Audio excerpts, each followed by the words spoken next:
Hey! All right, welcome back to Raff's Brain, a show about things that are interesting to me. I'm your host, Rob Raffety, and it's time for another episode of Riffin with Raff. Coming to you from Buckhannon, West Virginia, the 26201. What? And the one and only... What was that noise? It's just the snow and the crunch underneath your wheels. It's The one and only Code H in the house. That's me. Cody Hollen, childhood friend, third grade. That's when we met, when I first moved to this town. Mrs. Cook. Third grade. Remember when we built the robot? Nope. We built a robot in 1983 or 84 for Mrs. Cook, which was we were in a trailer. Yeah. Because they were expanding Yes. the academy. Yeah, the classroom was out in the trailer. I do remember that. And Don't remember the robot. we made a robot. Wasn't that you? It may have been Jay Whitehair. Sorry, buddy. I get you guys mixed up. Really? I'm just joking. That makes me sad. Old school. Bottom line is, I'm back in Buckhannon for a few days, and whenever I'm here, I need to make time to reconnect with a childhood friend. We were down at Jimbo's. Jimbo's Jimbo's is the place to be, I think. I kind of feel like it's got a good vibe. I love Jimbo's. Jimbo's was happening. Not really. It's really cold out, guys. No one has any fortitude. I'm very disappointed in the college crowd. As am I. Where are these college kids? I would be out on a Thursday night. Yeah. We're like in our almost 50 years old, and we're out doing more than these kids today. Exactly. So anyway, we were watching I was almost about to say the Olympics, but it's not the Olympics. It's called the Four Nations Hockey Challenge. It's basically the All-Star Game substitute. And it prompted me to say for my show today, and Cody graciously agreed to join me, I wanted to just reminisce about how we got into hockey in the first place. Because if you think about it, it's not a logical thing. Nope. Do we have an ice rink in town, Cody? We do not. Do we have, an ice rink in the state? Yes. I think the nearest one might be Morgantown. Right? Morgantown. Because remember, John Heron, our friend, joined the league. He was really good. Yeah, well, I don't know how good he was, but I went to see did him drive to Morgantown every weekend or whatever to play for the club. But there is a ice rink up there. We got into it. I was never good at ice skating, and I'm still not super good at it. But we got to be pretty good at roller. Yeah. So let's back up a second. How did you even get into hockey? Do you remember? If you at all, it might be foggy. Actually, let me start off. Timeout. First thing we need to do is acknowledge the loss of legend Mike Lange, Penn's commentator, who made hockey so fun and accessible. Man, I mean, what a great dude. That guy's like intertwined with all my memories of hockey. For sure. Do you have a favorite saying? You know what? I was trying to think of this earlier today because I figured you would ask me. Yes, sir.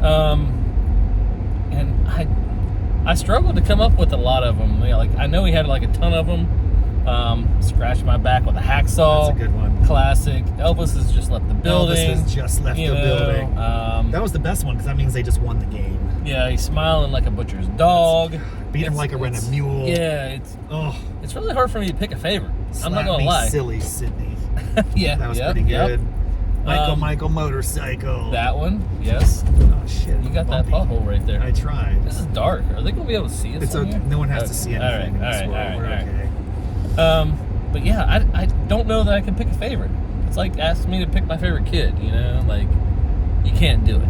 He was a man of many sayings, and if you're not familiar, I'll drop a link in the show notes to some of his best calls.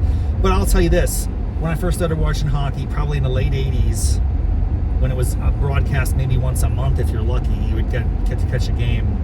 He made it fun. I do remember very specifically, this guy's interesting. He was a very colorful commentator, and he'll be missed, and we all have fond memories of him. He had called all of the 5 Stanley Cup games that the Penguins won. I got to see that. That was pretty cool. So anyway, back to this more important question. How did you get into hockey, Code H?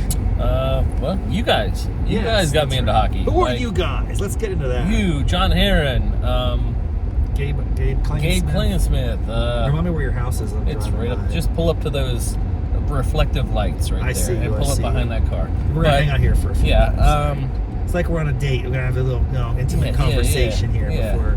I did not have I lived out a little bit farther than you guys. I didn't have cable.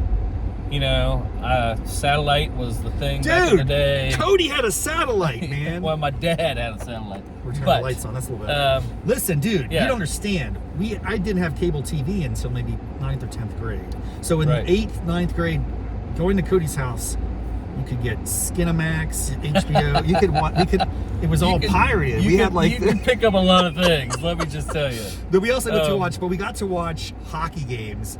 I remember very distinctly watching, not the year the Penguins won, but the year before that, 1990, Edmonton and Boston Bruins. Uh-huh. I think Messier, I don't remember, but I just remember Ray Bourque. We kind of wanted the Bruins to win, but they lost. And we're like, man, it'd be cool if the Penguins would make the playoffs someday. And the next year, they won the cup. Yeah. I remember being at your house, watching them win the cup. They were playing Minnesota. It was like, oh, that's cool. We just won the Stanley Cup. Yeah, it was amazing. So yes, it was amazing. Get to go watch the games at your house. But no, I grew up with hockey because you guys like hockey.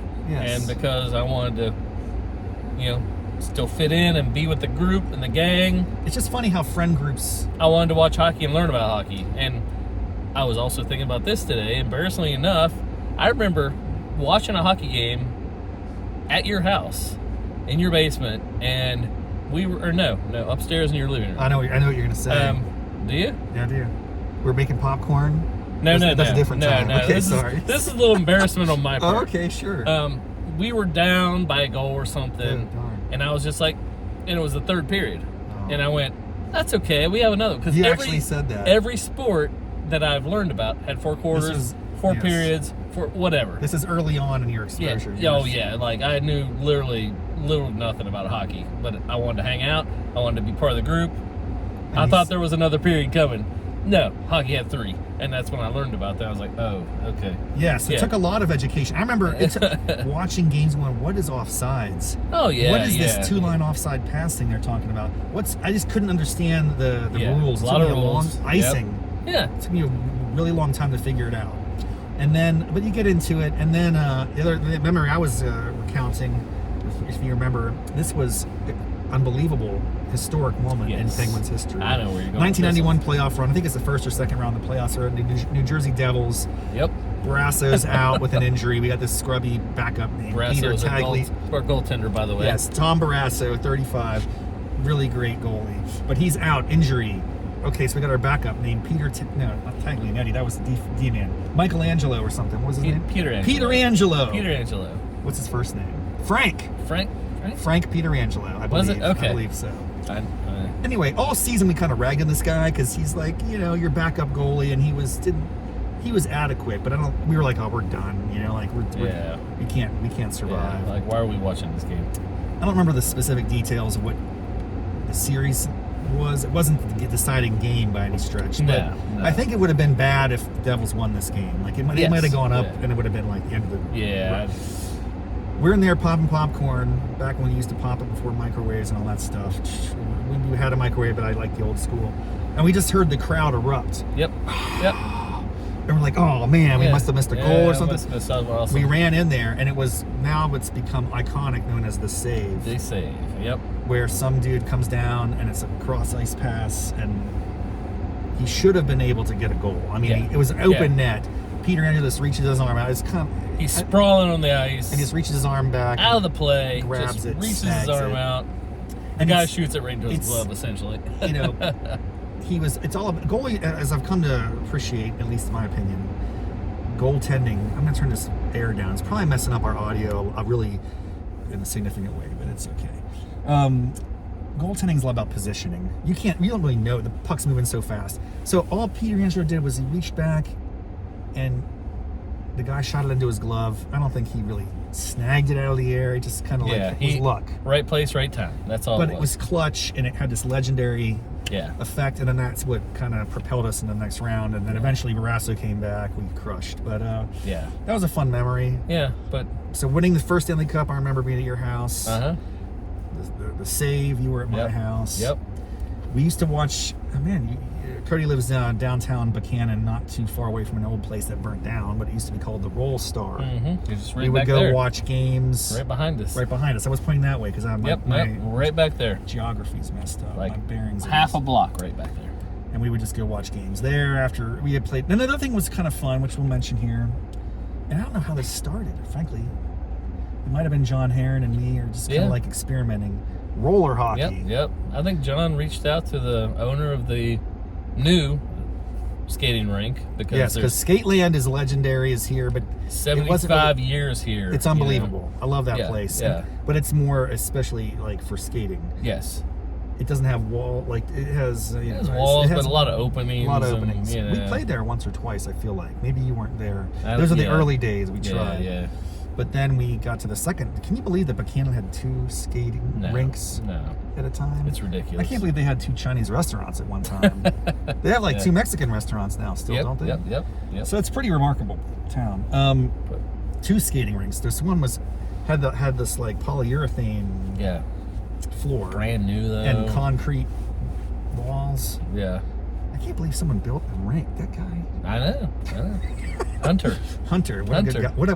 And by the way, God bless this dude for letting us do there, because we were at a risk of dying every week. Well, we were hurt. No one was wearing helmets. No. I did, because I'm weak. I was scared. I was wearing a visor and everything. I was like fearful. I didn't want to get killed. I got a lot of those pictures somewhere too, by the way. If we can find those maybe pictures, I can send those to you, and you can I will drop them in. I'll drop a link in. All right. I'll try to drag them out. I don't know where they're at, but I have to tell you what, Cody had I don't know if it was you or Heron. We would say 1 or 2, 2 and 1. It was, depending on the day, the hardest slap shots of all of us. You cranked it, dude. I mean, I did taking a good slap shot. It was brutal. It was scary, actually. I didn't want to be in front of that. I was not that good. I was more kind of like sniper, wrist shot type guy. But, dude, you cranked the slappers. I liked hitting it, smashing it from the point. Did you actually feel like you knew where it was going, or you just kind of hit it hard and did, say a prayer? Directional. 50% of the time I knew about where it was going to go. We were pretty good, man. We had a good little run. And at the height, we might have had something like 15 or 20 players. We just cycle in and stuff. But most of the time it was maybe 10 of us, 5 and 5, maybe 6 on 6, take one person out. It was a good time. It was great times, and we had twice a week. And it cost like $3 to play or something. It was unbelievable. Minimal. Unbelievable. Yeah.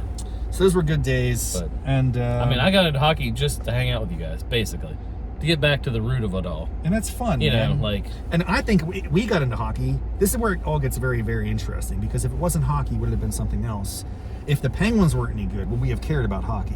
That's the thing. Like Lemieux, when he came, I didn't even watch hockey until the late 80s. So for several years, I wasn't paying attention. Right. But if he wasn't there and there wasn't all the buzz and excitement, would we have started to gravitate towards hockey? It's hard to know. Yeah, hard to say. What else? Baseball might have been the thing. I feel privileged we grew up with the Yager Lemieux era. Unbelievable. I remember actually another memory. All right, dude, this is great. Your house, first year cup run, because not all the games are on local television. Right.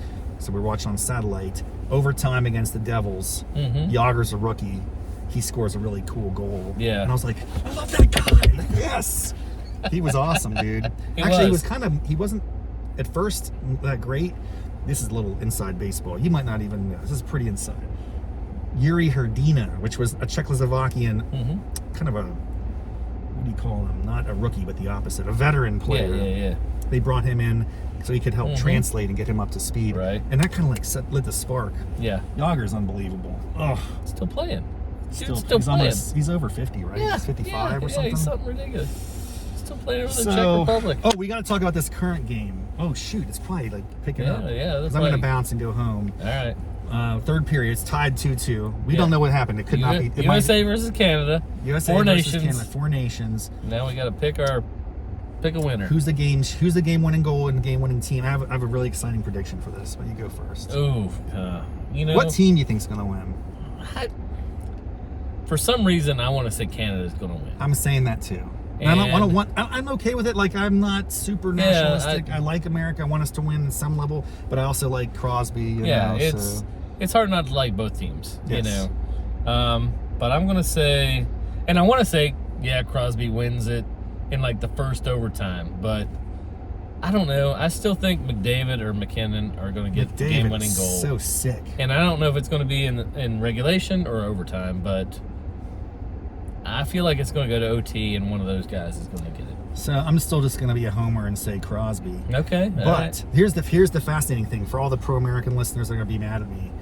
And Cody, like, why could you root against America? I'm not rooting. I'm just making a prediction. We are predicting, and we actually have affinity for the Canadian players. Some of them, they're really, really talented. Especially Crosby, man. That guy's unbelievable. Yeah. So here's my other, though, more outlandish prediction.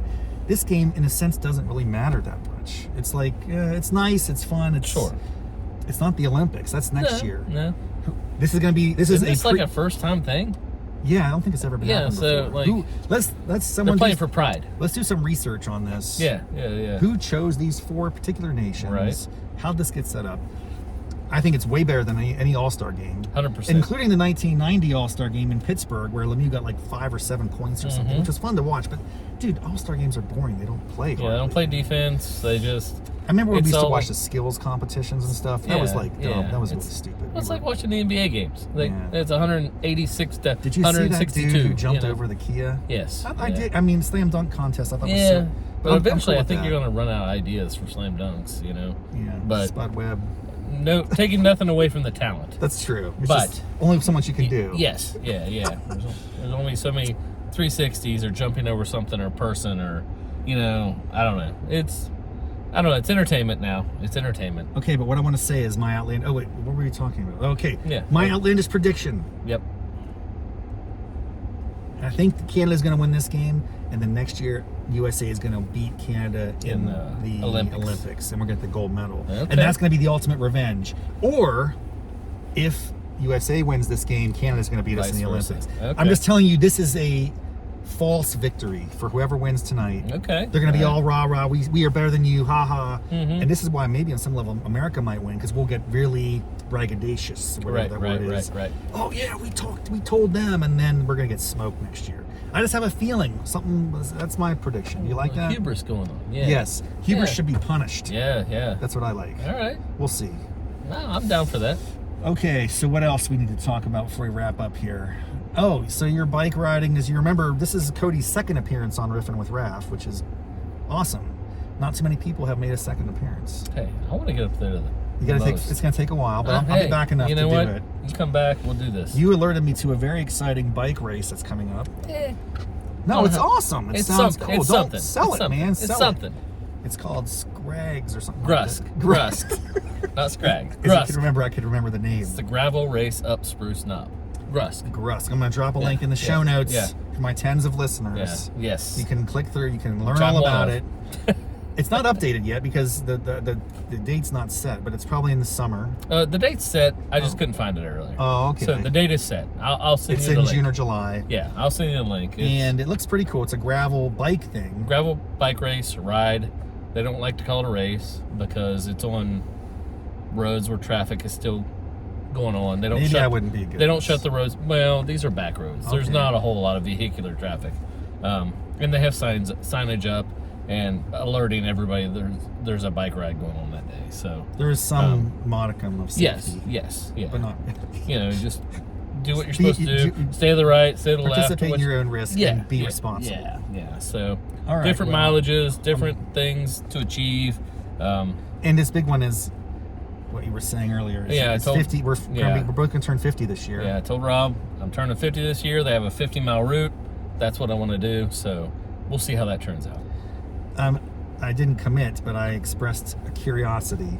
All right, well, I don't know if I would do this. You can show up and do some videography or cheering on. It would be fun. I need a mission. I do need a mission. All right. As we approach this golden birthday. Yeah, it's something, man. It is something. We need to figure out what we're going to do next, and maybe I almost call it the grok. Just Grusk. Just remember, gravel race up Spruce Knob. Gonna be tough. Spruce Knob at the end helps me with that. Gravel ride up Spruce Knob. So gravel ride. Yeah, so we'll see if that happens, folks. I don't know. Yeah. What do you think? Let us know. I have a phone number set up that I don't know the number itself, but it's in the show notes. So ostensibly, someone could call in and leave a message about this. Oh, nice. Check that out. If you're a real, true, hardcore fan and you want to be the first ever listener to call in and leave a message that I play in a future episode, this would be your chance. It's always been there. I think very few people are aware of it, or no one's used it. It's a free line. I don't know the number off the top of my head. That's probably part of my problem. I need to market it better, you know? But anyway, if we do that, if you have thoughts on this, should I participate? Should I not? What do you think about hockey? Do you like the Penguins? If not, don't call. I don't want to hear it. We're going to have a bad year, but who cares? It's okay. Yeah, Ups and downs. rough. Here's what we'll close out with this. How lucky are we, man, that we witnessed what we witnessed at the time that we were alive. Very. Young, naive, and just like, oh, we just won the Stanley Cup twice. And it happens all the time, you know? And some of those are my fondest memories. Oh my gosh. Watching those games with you guys. Yeah. Watching your house, my house, Gabe's house with his dad, in the hot like tub. like dude. John's house. And like we had this amazing circle of friends and families that we got to just. It wasn't just us, you know. Yeah, but it's a lot of people got to enjoy this with us, and it's a thing. You know, it's a thing. It was a moment in time. We were very fortunate to be a part of it. Oh, and traveling up to the celebration at Three Rivers Stadium. Oh yeah. When they swept the Blackhawks, and I took my broom. Yep. And I waved it around. I remember. And then Trottier ran around, and he slid out on the tarps that were out, right? Because it had rained a bunch. It was a crazy day. Yeah. Do you remember who else was there? This is a funny little trivial fact, which is crazy if you think about it. My wife. Really? Well, I didn't know that. She wasn't. We weren't married when I was 16. Yeah. But that's cool. She was a good student. She never skipped a class. Yeah. That was the only time she skipped. Really? So she was somewhere in the crowd. Fun fact. I had this dream that maybe I saw her at the snack bar or something. Yeah. I don't know. It's all messed up, but that's awesome. It's a funny little coincidental story there. Yeah. Good way to wrap this up. Thank you so much, Cody, for joining me. Of course. Good to catch up with you. We'll do more time. I'm going to be back in West Virginia a little bit more, so hey, I'm looking forward anybody that's to willing to sit down and chat and shoot the breeze. Always. Go America, go Canada, go hockey. Go hockey. Go hockey. Greatest sport, man. It is. Watch it. Get so into much it. Fun. Get into it. Watch a live game. Yeah. Yes. Go to a live game. Go to a live game. Yes, go to a live game. Then you'll be hooked. It is unstoppable. Watching on TV is one thing. Going to a game is another. You know. All right, my friend. All right. Thanks, everybody. See you next time. Namaste, mofos. That's right.